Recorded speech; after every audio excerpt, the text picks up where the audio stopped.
I'm Florian from Peak and Fly, and in this Super Fly TOPO episode, I present you a small but beautiful bivouac and fly tour to a lake in the Glarus Alps.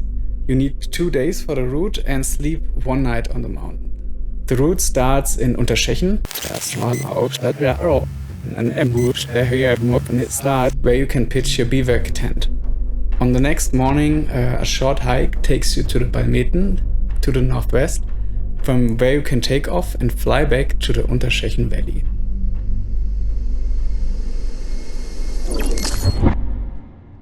Summer or early fall is the best time of the year to enjoy the day at the lake and the slightly warmer water.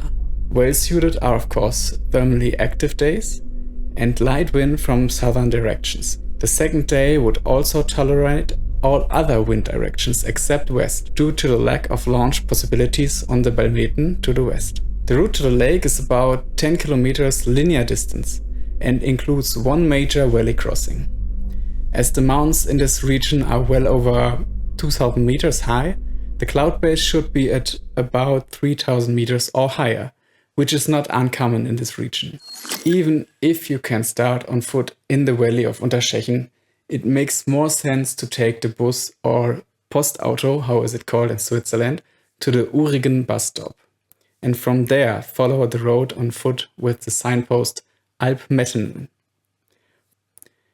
The hike takes about 2.5 hours and covers 700 meters in altitude.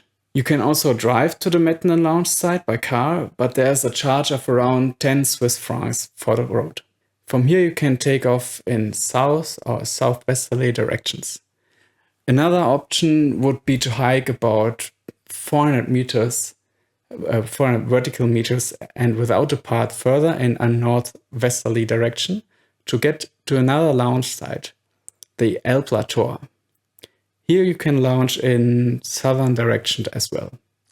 I chose this route because it starts with a very nice ascent in alpine surroundings and leads to a beautiful lake, the Seelisee.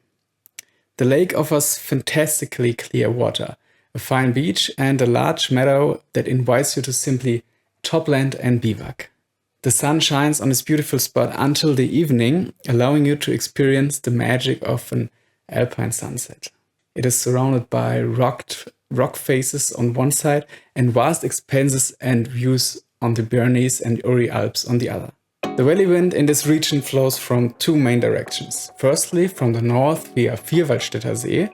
This wind then branches off at Schattdorf and flows into the Unterschächen Valley from the west. And secondly, from the north via Glarus. This valley wind turns to the east and then flows over the Klausenpass and Urner Boden. Especially at the beginning of the valley, in the area of Altdorf and a little further into the Unterschächen Valley, the valley wind can become quite strong during the day in the summer. In the area of the cable car from Schattdorf to Haldi, this also creates an upwind area where you can soar. The goal of the flight is to reach the southern lake Seeli, above the Seeli Alp. Take off in southern direction in the early afternoon, and after the start you will find the thermal entry on the left hand side of the southern flanks of the so-called Schächener Windgällen. Here it is advisable to use the thermals to reach cloud base in order to have a good valley crossing. After the crossing you are most likely to find a thermal connections on the southeast or southwest flank of the Großspitzen. Via the Blau Hörli and its connecting ridge to the Sittlisar, at which summit the thermals are also released, the route leads to the lake at around 2,000 meters. The Hochfuhlen is also a good source of thermals on this route. You can then land easily on the northeastern shore of the lake. If someone in the group has not found any thermals after takeoff, they can land on the right side of Unterschächen. From there, he or she can walk into the Bruni Valley to the valley station of the cable car Alpes Suisse. From the top station you then hike to the Seelisee and join the group again. After the start you can extend your flight along the ridge towards the east, meaning towards the Klausenpass. This ridge is oriented first south and then southeast. From there just return back in the same way. This increases the distance by about 30 kilometers. Landing at Seelysee should be easy, as the lake is sheltered on almost all sides. On calm summer days, there is no clear wind direction. But the thermals from the surrounding flanks pull the air away from the lake when they are releasing thermals. As this tends to happen most on the flanks of the northwest, it is most likely that the wind on the shore comes from the southeast. Set up the tent on the shore of Seelysee or under the limestone walls of Großwindgällen. The lake is at 2000 meters, so temperatures can, of course, drop into single digits, even on nice summer days. If the weather is stable, no tent is needed. Water can be drawn directly from the lake, but it's, of course, advisable to filter the water afterwards. Alternatively, you can also spend the night or have a drink at the Seeli Alp, which is located slightly below.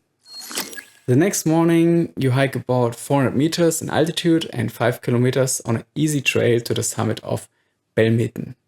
From the summit of Belmeten, it is easy to take off with a paraglider in all directions except west. The south-southwest flank of Belmeten offers a good thermal start in the early afternoon. Then fly back to the Unterschächen Valley via the thermal sources Hochfuhlen, Sittliser and Großspitzen. There you can land on a large meadow on the eastern edge of the village of Unterschächen. Alternatively, you can fly to the landing site in Schattdorf without any thermal support. If you would like to fly further, you can fly in a northerly direction. The first jump in the valley leads to the Hundereck, and the flight then continues to the Rofeien. From there, the route follows the ridge in southeasterly direction over the Diepen, Hagelstock, Metzstöckli, Gamperstock, and then back to the original starting point of the first day at the Schächener Windgällen.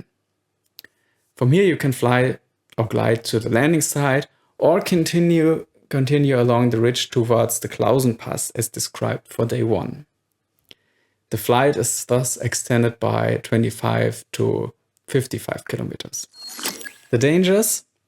There are many cables and ropes in the Schächental, so an obstacle map should be looked at beforehand. All these obstacles should be present on the flight instrument. The wildlife rest areas that are in this area are not active in the summer. There are also no major valley windlays or prohibited zones in the area being flown. After the tour, you should go back into the Brunni Valley to the Brunni Alp. Here you can have an incredibly delicious gingerbread with whipped cream.